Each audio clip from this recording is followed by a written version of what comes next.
All right, today we're going to get inside the head of one of literature's most famous outsiders, Meursault, from Albert Camus' masterpiece, The Stranger. This is a guy who lives completely in the moment. He feels the sun on his skin way more than he feels grief, and he ends up paying the highest price for one simple thing, refusing to lie, not just to other people, but to himself. And this is it. This is where we start. Not with a cry of pain, but with this calm, detached confusion. Right off the bat, this line tells you everything. We are dealing with someone who just doesn't see the world the way the rest of us do.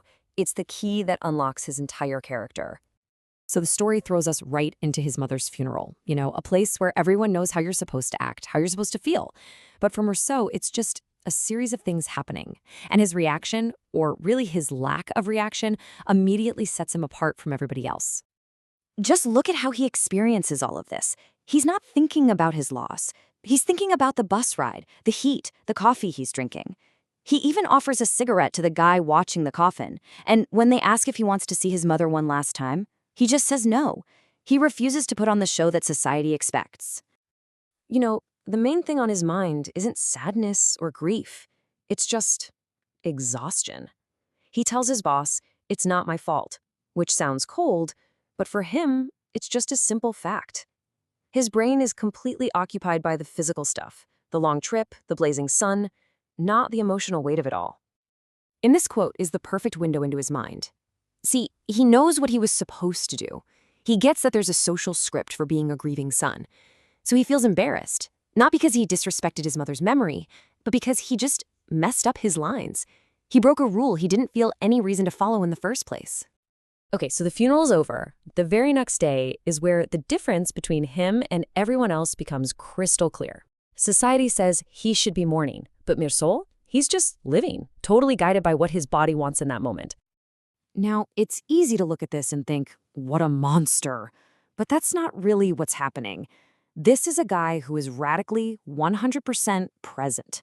He feels the cool water on his skin. He enjoys the sound of Marie's laugh. He's amused by a funny movie. His feelings are absolutely real. They're just tied to the physical world, not some abstract rule book on how you're supposed to grieve. And this is the heart of it all, isn't it? Meursault isn't a bad guy. He's just operating on a totally different frequency. Society is judging him because he won't perform the act of grieving.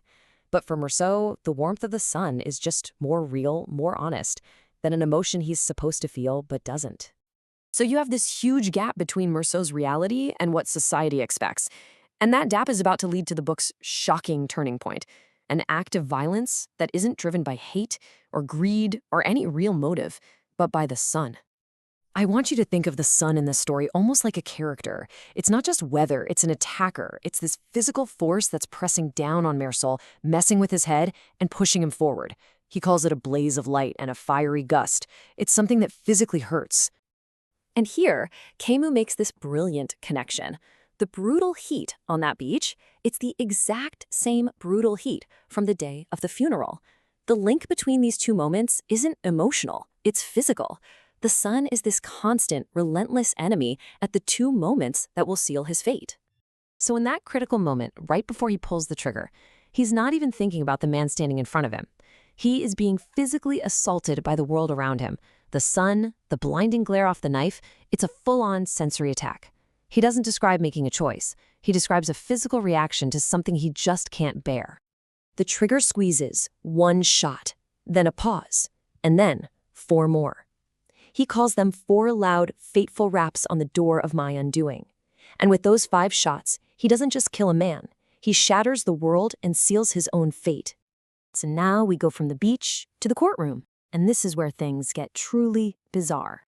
It becomes obvious really fast that Meursault isn't actually on trial for murder. He's on trial for being a stranger to all the rules and feelings that are supposed to hold society together. I mean, listen to this. The very first conversation he has with his own lawyer, and the focus isn't on the shooting. It's on his callousness at the funeral. The fact that he didn't cry is somehow more important than the fact that he fired a gun. It's not about what he did, it's about who he is. The prosecution's whole game plan is laid bare right here. They don't build a case around the murder. They build it around Meursault's refusal to play along. Every single honest thing he did, drinking coffee, going for a swim, enjoying a movie, gets twisted into proof that he's some kind of soulless monster. He's being convicted for not playing the game. Which brings us to the verdict. And it's not really a verdict on a single act of violence. It's a verdict on an entire way of being, a life of raw, unfiltered honesty in a world that pretty much demands that you fake it. This is it. This is the prosecutor's big closing line, and it is absolutely lethal. He doesn't have to talk about motive or the details of the crime. All he has to do is tell the jury that this man went to see a funny movie the day after burying his mother. And in their eyes, that alone makes him a monster who deserves to die. So that's the question I want to leave you with. Let's be clear. Meursault pulled the trigger. He's a killer. But society seems way more outraged that he didn't cry at a funeral than that he took a life. So what was his real crime? Was it the 5 bullets? Or was it simply refusing to lie about what he did and didn't feel?